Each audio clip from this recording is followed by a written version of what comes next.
চলার পথে আজকে আমার গ্রামের সেই ভাইয়ের সাথে দেখা মাঝে মাঝে ভাবি যে একটা প্রতিবেদন তৈরি করব, তাই আজকে চলার পথে সামনে পেয়ে গেলাম, প্রতিবেদন আর কি করা শুরু করলাম। ভাই আপনার এই রোগের বয়স কতদিন? কমপক্ষে 30 বছর। তা চিকিৎসা কি করাইছেন? হ্যাঁ, চিকিৎসাও অনেক করেছি, কিন্তু তো ভালো হলো না।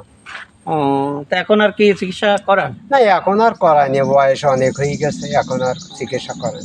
তাই এই রোগের জন্য কি আমাদের ভাবি কি কিছু বলে কি? না, তেমন ধরনের কিছু বলে না, লোকে বলে কিন্তু বলে না, কেননা যত হোক স্বামী বাচ্চা কাচ্চা হয়ে গেছে, এখন আর বললেও কি লাভ।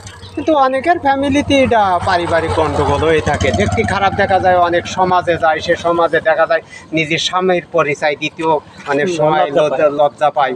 কেননা আমি ওই অনেকের স্ত্রী ভালো একটা লেভেলে চাকরি করে, তার স্বামী অনেক অনুষ্ঠানে নিয়ে গেলে দেখতে খারাপ দেখা যায়। যাক, ইউ আর লাকি ম্যান, কথাগুলো শুনে তাই মনে হইলো।